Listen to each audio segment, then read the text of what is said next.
What's up everybody? This is Kevin Mahecha, personal trainer for the Grind Fitness with our very first episode. So hopefully you enjoy this. Today we're going to be interviewing Kevin Mahecha. He's one of the top black belts in Jiu-Jitsu. He trains here at the Winners Training Center in North Miami Beach and as well as Sunny Isles. So welcome to the Grind.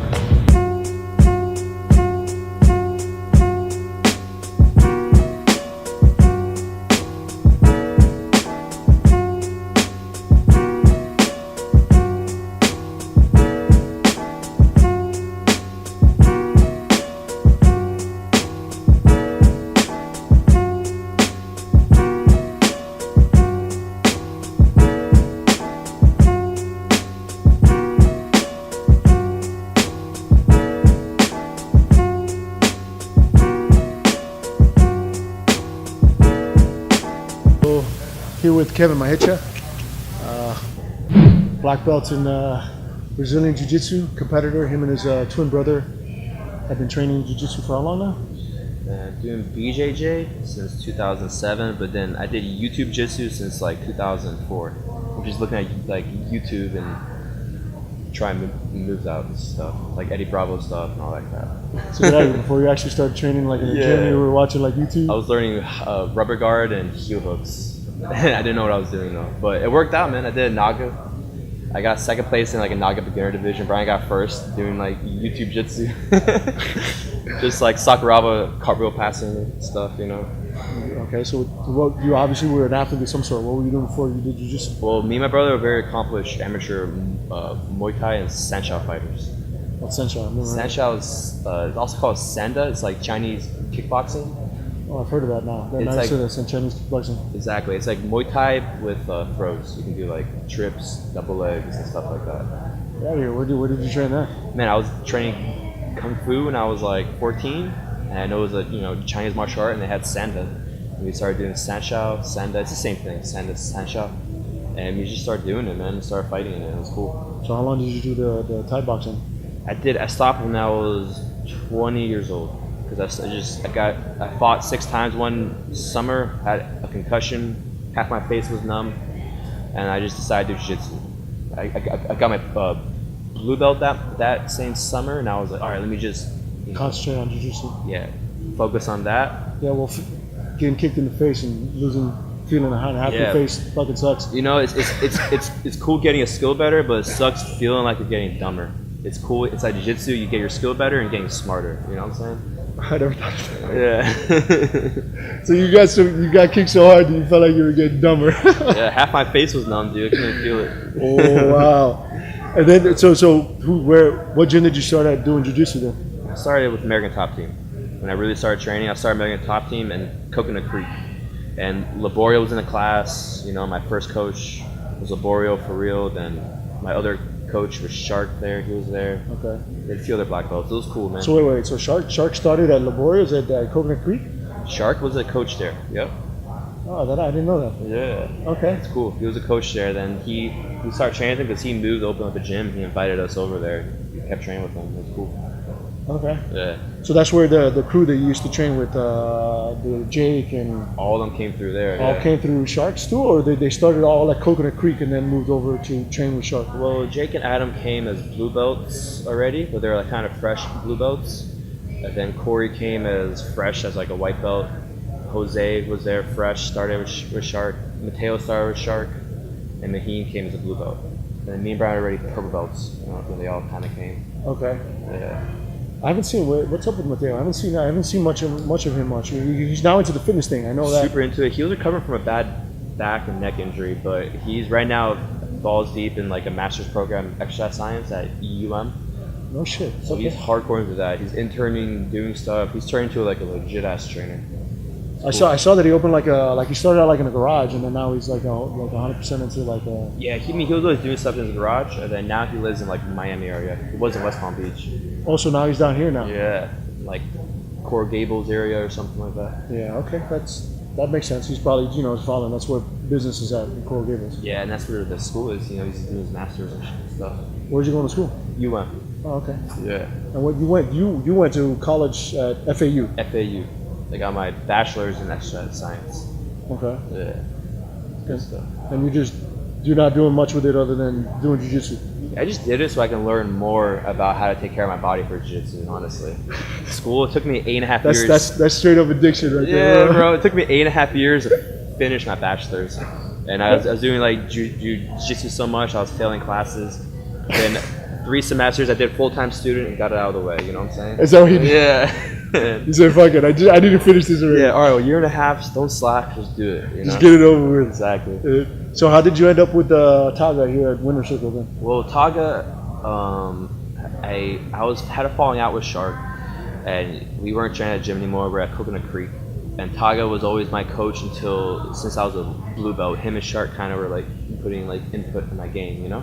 So wait. But this is before Taga opened this gym. Yeah, he was just training at Coconut Creek. He wasn't even a coach there. He was just training there. He was a jiu-jitsu coach, but he was training to be an MMA fighter.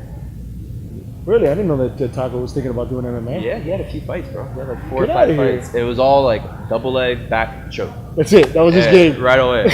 Like crappy stand up, shoot, and just take the guy down and That's choke it. Choke him out. And I'm like, yeah. Both of them are short notice too. It was like Really? I didn't know. a week's notice. Like, all right, I'll do it. And he came in, just choked the guy out. That guy had no idea what he was dealing with. Yeah, he had no idea. The guy, the jiu-jitsu game the guy had. So he was just training there, and he took you under his wing, and Yeah, she was training there. Obviously, he was destroying me. I was like, up until, I was training with him until I was a brown belt there. Then he opened up his gym here. Then I followed him here as a brown belt and just helped him run his gym, and teach. So, I think that's when you and I met. I think you had just gotten your black belt, no? When you and I originally I met. remember I was doing a morning class. I was a brown belt, like almost black belt. Yeah. I think you got it like 1 or 2 months after you and I met. Like 6 months afterwards, I remember. Something like that. Yeah, I remember. Remember that. So how old were you when you started doing martial arts? Though you started doing the Thai boxing at what age? Man, I started doing martial arts for real when I was like 14, like kung fu, traditional martial arts. And I got into Thai boxing like a year later. So I'd say at 14, I got really into it. I was reading books on like Aikido and stuff since I was like 12 or 13. Okay. What got you into that? Man, I thought Aikido was like magic or like the crap, but it's You were in love with Steven Seagal, huh? Exactly, man. I thought back it was in the days, bro, Steven Seagal breaking fucking people's elbows and shit. I thought it was legit, dude, at breaking necks and stuff and throwing people without trying. But obviously, it's not super legit, really. Yeah, no, but it's that movie martial arts. Yeah, it was pretty. That's cool. And you do yoga. You don't do it as much as you used to, though, right? Not recently, just because of my scheduling and stuff, and the amount I train. But I grew up doing yoga majority of my life. My father was doing yoga like almost 50 years. Wow. He's like 73, 74. So you've been doing yoga 50 years, bro? Yeah, maybe more now, honestly. Look, you have Latin background, though, right? Yeah. Is it your mom or your dad that's Hispanic? Both my parents are from Colombia. Wow, get out of here, bro. Seriously? I was born in New York, though. You know what I'm saying? And then I was thrown to preschool when I was that young. Both your parents are Colombian. Yeah. You know, my name's Heido, bro. It's like a super Colombian name, bro. Oh, yeah? Yeah, both my parents are Colombian background, bro. Nice, man. Yeah. Wow, bro. itself, Small dude. world, bro. I didn't know that. Bro, I thought you were Egyptian or something. Because the Hiero. I was like, hieroglyphics? No. Hiero makes sense, man. No, Heido's actually, if you've ever seen any of the Pablo Escobar stuff, there's like 2 Heidos around there. It's like a super Colombian name, bro. Damn. Yeah, I didn't know that, man. So your dad's the one that got you into yoga. So you started yoga when you were like a kid then? He was stretching me out when I was a kid. And then just going through school and stuff, I got out of it. When I was in middle school, I got back into it because it was just being a student in school, sitting down all day. My dad saw me getting crappy posture or something. I don't know. He was just like, oh, you got to like come back and train. And he brought me back in and got me flexible again. And then, I don't know, man. I'm lucky I had him like stretching me out, honestly. Yeah, man. Your mobility is fantastic, man. I've noticed that, dude. When I was training at Fight Sports, Cyborg was the same way. I mean, for weighing 240 pounds, the guy couldn't like do the full splits. That's true. He could do his tornado guard really easily. Yeah, and I asked him one time, I'm like, yo, have you worked on that flexibility? He said, no, I started out when I was young. I did capoeira. He goes, so my coach like focused a lot on flexibility when I was really young. He's like, and since then I don't really have to do anything. Makes a lot of sense. So yeah, like I've noticed now, like I'm now getting into yoga. Like I have to counteract all the tension that I had for most of my life. Yeah. Because I didn't start when I was like a little kid. I feel like when you gain that flexibility when you're like a little kid, you maintain it for the rest of your life. Exactly. It's like muscle memory stuff. Your body remembers. Yeah. I remember like I stopped doing yoga, like, cause I was like skateboarding in 8th grade and like going to like rock concerts and punk shows. Then I got into martial arts again in 9th grade, and I was tight, but it came back in a month. Like I had no split, all of a sudden I got a split back. There's just muscle memories like that. And being a kid, whatever, you know what I'm saying? Like, it's like cheat codes. So what's up going on with your jiu-jitsu game, man? How often are you competing now? I saw you did Las Vegas, right? Yeah, I did Vegas. I won my first match against a pretty good guy, and the second one I lost barely, man, by advantage. Actually, no, by 2 points. The guy was stalling me in lapel guard. You know, I kind of I should have let him sweep me earlier, because the match finished. He was stalling me, and then I let him sweep me last minute. I took the back, had one hook and a choke. Should have done it like, you know, a minute or two before, but it's all right, man. It's just good to learn from your losses and get better. Yeah, man. I feel like you've been. How long you been competing now? I mean, you do like 6 a year at least. More than that, you know, man. The past 3 or 4 months, I've done 5 tournaments. Damn. Yeah, so I try to do a tournament every month. You know, just stay active and stay fresh. And I enjoy competing. I don't make like cash off it. It's just a lot of fun, and I enjoy trying. Yeah, it's good that. But it seems to be like it's heading in that direction where you can actually make money now. Like I don't know, you seen the stuff that Wagner's doing now? Fight to win, or the jiu-jitsu Major League Jiu-Jitsu. Yeah, it's a great concept, bro. Yeah. He has a whole like thing because he got upset because apparently I forgot what company it was. They invited him to compete, and he's like, "Yo, I want to get paid, man." He's like, "I'm one of the top guys in the world." Sure, man. And he goes, "And you want me to be like the showcase, so the only person that makes money is you?" Yeah. He's like, "Nah." He's like, "I ain't doing it." And so he basically started like the Major League thing to make it so that you can actually start making some money as like a black belt. Because I feel like, the shit is taxing.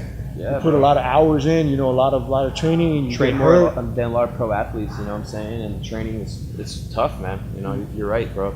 So it's pretty cool. It's going that kind of way. And Wagner's thing is pretty cool. It's a very cool concept. Yeah, team against team, and everybody like bro. They did some highlights, bro. The Fight Sports guys were freaking bananas, bro. Yeah, but they went nuts, man. Yeah, they were going bananas. I saw one of my old training partners, this guy Nick. I guess he came in the clutch at the very end, and he passed this guy's guard, and bro, awesome. like they like literally was like 20 Fight Sports guys with bananas in the background, bro. Yeah, it was awesome to watch, bro. The energy level was so high. You know, they started doing that Portuguese chant that they do. I don't even know what they're saying, but the shit's catchy as fuck. It's catchy as hell. I'm pretty sure they make some shit up. Yeah, it works though, you know.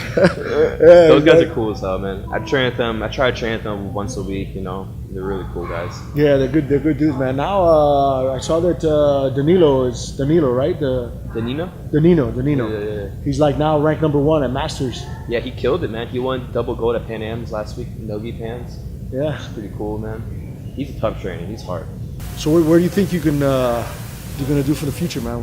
How do you think you're gonna grow? What's the goals for the next like couple of years, man? You know, man, just keep putting my heart and soul into this. I love, you know, I have no hate what I'm doing here. It's all cool. I enjoy getting better.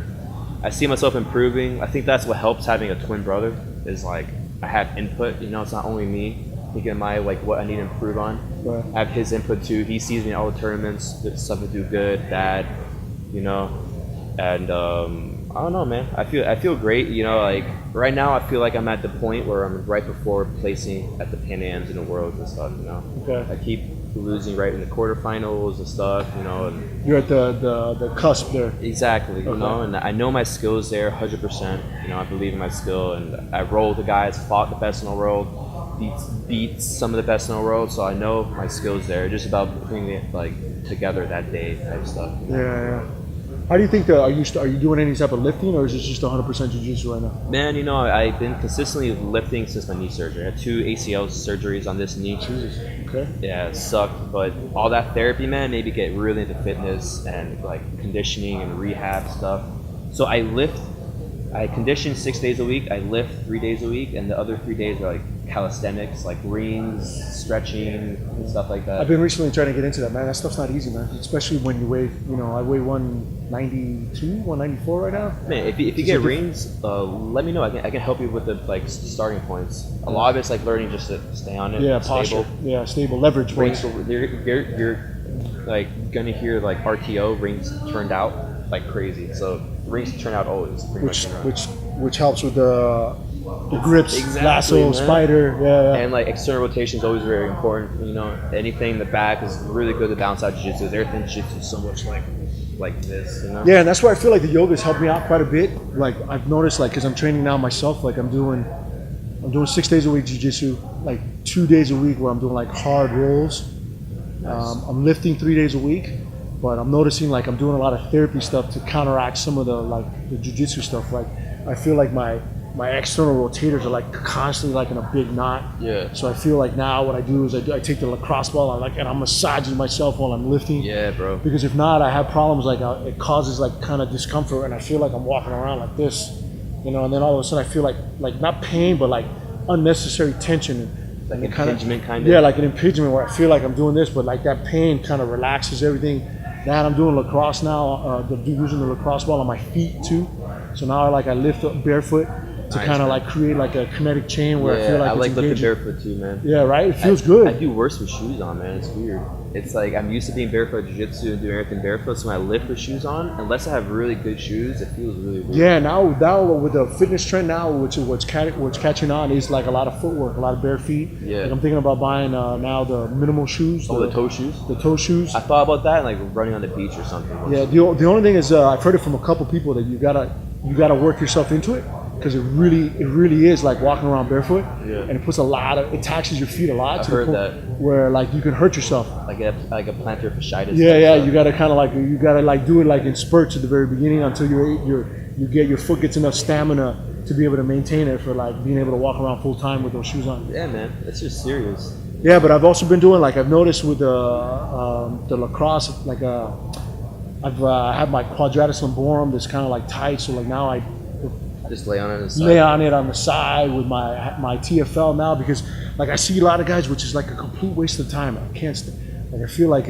I feel like telling them, but I see it from the upper belts. But for me, which was only a blue belt, to tell like a brown belt, like, you know, you're wasting your time. I feel like a dick. It's like you see their foam rolling like on their IT band. I'm like, dude, it's fascia. It feels good, but you're not really doing shit. Yeah. It's true, man. But they like, it's like in my mind, I know it's like I feel like a dick going on this shit. Like, this is fucking blue belt telling me what to do, and it's like I'm like, yo, you got to massage like up here in your hip girdle. That's where like the pain is coming from. You just don't realize it, you know. Yeah. But I've noticed that it's happened to do that because you're like in this kind of curdled position the whole time. It's true, man. Before all my rolls or in train, I do this kind of like Soha stretch, like one knee up, one knee down, like stretch side, back, rotate. And it helps a lot, because if I don't do that stretch and if I don't activate my glutes with a certain warm up I do, then man, I either get a pulled glute medius or a pulled hip flexor here. Yeah. Well, that's why on Sunday I'm going to go to another class, which is actually you should look it up. It's actually a good thing. It's called it's like a new trend called Kin Stretch, KIN Stretch, by these guys called Functional Release something. FRC is what they call it. It's the logo, FRC, and they do a lot of that stuff. So it's like creating mobility at the tail end of your joint mobility. So like you're doing like hip and external and internal rotation to engage like the rotator muscles of your hip, which engages your glutes more. Nice. Yeah. So like you're doing like really short movement, but fucking hard. Nice, man. And like now what I'm doing is I'm doing those as warm-ups before I actually do my lifts. So I spend about 20-25 minutes where I'm doing like mobility work, where it's almost kind of like borderline physical therapy stuff before I do my lifts, so that I'm creating this like openness, so that when I do the lifts, I'm staying in that strong posture to be able to do it, and I feel like my power is like slowly increasing. That's awesome, man. And I'm feeling like it's slowly kind of transitioning over to jiu-jitsu. Nice. Right now, the only thing that it's Thoracic. the heart conditioning. Like I feel like my skill level is like increased a little bit, so my movement is increasing, and then with the higher skill, you start moving more. Yeah, exactly. You know what I mean? When you start moving more, you're holding more. You can hold more. You're falling into transitions. The you're transitionings are more like when you move, you're like going 1, 2, 3, 4, 5, 6, back to holding. Yeah, and you don't even realize it. You know, just That was it. The same concept. It's true, man. All right, so the last question I'm gonna ask, like, how do you think you're gonna influence jiu-jitsu, man? What's really what the goal is behind doing all jiu-jitsu is not only for yourself, but how do you think that you might actually impact jiu-jitsu? Man, you know, I guess I just impacted any student that trains with me, just give all my heart and soul to helping them out. Any way I can help them, any part of the game they ask. Me and my brother, I know for a fact we helped change the spider guard game a little bit, lasso game. And honestly, man, I just enjoy showing it in my matches, and it's like stuff that people haven't seen before. Me and my brother kind of see what works for us, and I don't know, man. Impact in a positive way, just be cool, help have that spirit of jiu-jitsu, just be down training with anyone. And So that Zen Jiu-Jitsu, you've always done that for me, man. Since I was a white belt, you always made me feel welcome. hell yeah, Usually, you see like a black belt and a white belt, the gap of skill level, and you don't know whether the white belt's going to stick around. So usually they kind of stay within their own circle. I've never felt that from you or your brother, and that's why I've always come down here every time I come to Miami. I train with you just because you've always been cool with me since I was like a beginner. hell yeah. So where do these people find you, man? On social media, obviously, Facebook, what? I have an Instagram, Kevin Mahecha, Okay. and a Facebook I never use. And Is it Kevin Mahecha too? Is there Yeah. Kevin Mahecha? Kevin Javier Mahecha. Kevin Javier Mahecha. How do you spell your last name, Mahecha? It's M-A-C-H? Mahecha. Okay. Yeah, and my brother, he actually made an app that's really freaking nice. It's a Mahecha BJJ app. It's on App Store, Apple or Android. And we have a bunch of techniques. We have like 250 videos on there, One-time payment. It's pretty cheap, but it's good. Yeah, man. All right, guys. Basically, if you come and train in Miami, you want to come see Kevin and his brother here at Winter Circle, Winter's Training Center, right? Winter Training Center. It's the old ATT in Aventura. They've expanded. They got now 2 locations here on 163rd and Biscayne, and they have the other one is on 178th and Collins, right? 182nd. 182nd and Collins. That one's a little bit bigger, a little bit more of a gym. This is more jiu-jitsu, kind of a little bit of CrossFit gym. So yeah, man, check them out. The guy's great. They have other black belts here that train. Plus, you got Tagarella, who's one of the best black belts in the world. All right, you guys. Thanks for listening. Thanks, guys.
You guys are still here? I think you're addicted to jiu-jitsu. What's up, guys? Thanks for tuning in. That was the greatest interview with my boy Kevin Mahecha. Down below, if you like this video, subscribe. There's going to be more to come. In the subscription below, you're also going to find where to find Kevin, where to find me, how to follow us. You know what to do. Do the like, do the button. You know what to do. Thanks for listening. Bye.